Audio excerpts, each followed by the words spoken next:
Hi, this is Winner Ip. Welcome to the Property Soul Podcast.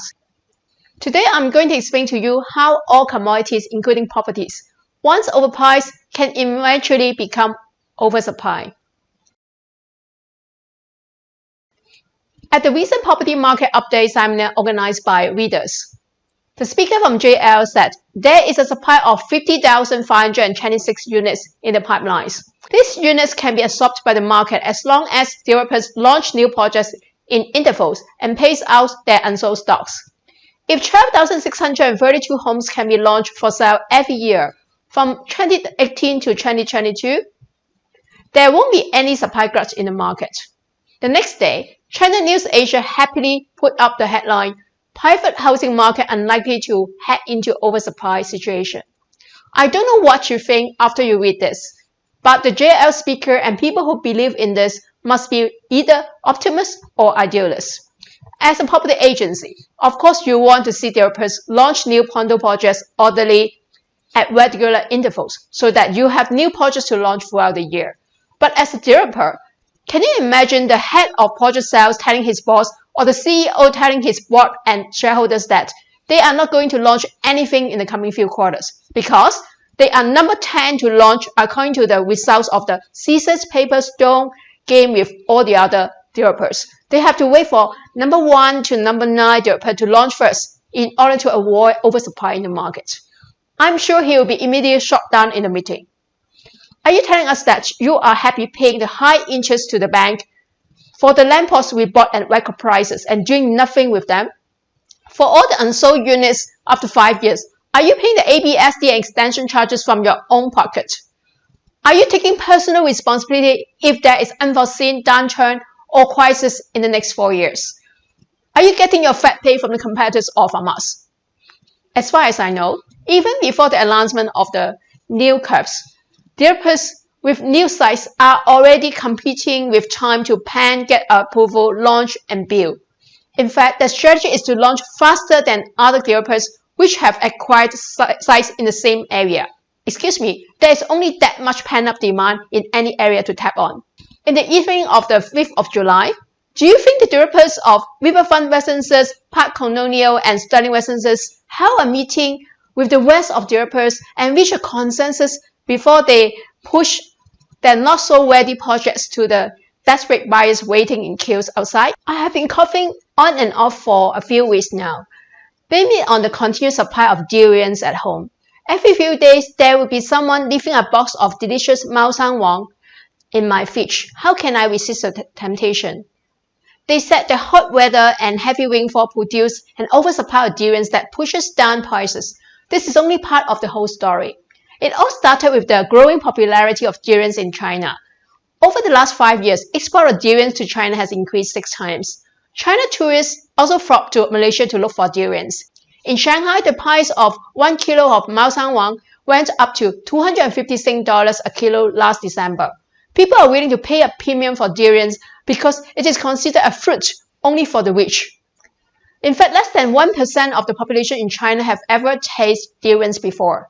If you think the cash-rich Chinese are only interested to snap up high-end properties, you are wrong. They also pay a premium price for large-scale durian plantations in Malaysia. As of last October, the Chinese own some 121 hectares of durian farms in Malaysia through local collaboration.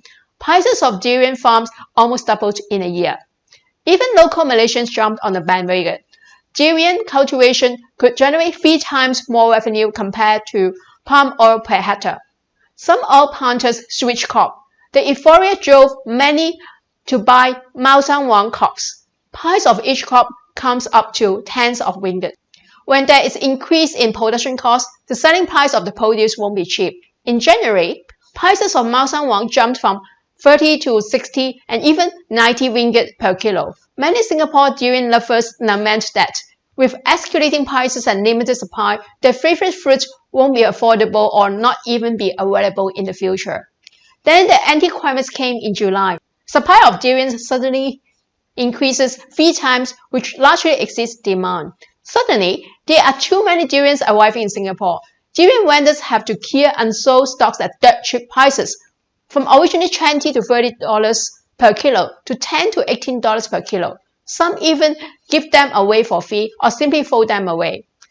Good weather produces pumper crops is only one reason.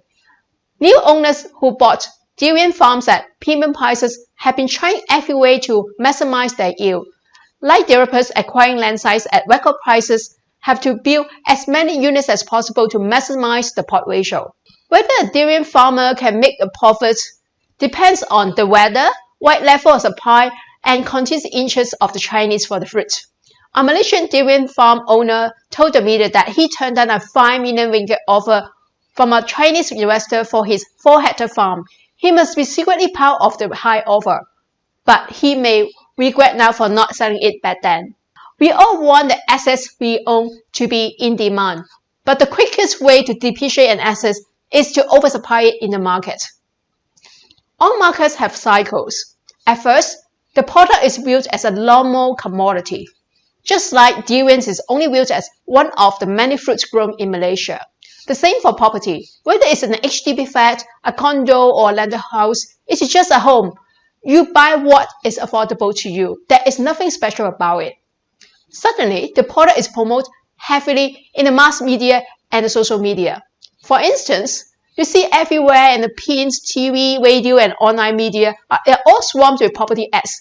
It attracts great interest and curiosity from the public. At this stage, it's not about the actual demand. You may not need it, but you need to buy it to own the experience and to show others that you too have it. It's not about necessity. It's about craze and pride. That's why people queue for iPhone. That's why people queue for Hello Kitty. You are queuing for your loved ones, your kids or your girlfriend. If you don't queue to get the Hello Kitty toy for me, you don't love me at all. Manufacturers maximize production in anticipation of higher prices and bigger volumes in the near future. Sellers sell under greed to maximize profit, and buyers buy under the fear of losing out. The result is oversupply and overconsumption. There may be a change in the economy or shift of buying patterns. When buyers are not interested in something, they abandon it without blinking an eyelid. By the way, where is the iPhone model or the Hello Kitty toy that you have once queued hours for it? So, when is the best time to buy? Like I always said, property investment is all about buying the right thing at the right time and at the right price. Wait for the right weather to come when the economy is bad. Wait for the bumper crop year when oversupply floods the market. Wait for the vendors who can't clear their stocks in time and have to slash prices. Have patience, and your patience will be generously rewarded. Thanks for watching. Remember to check out my blog and subscribe to my YouTube channel. Bye!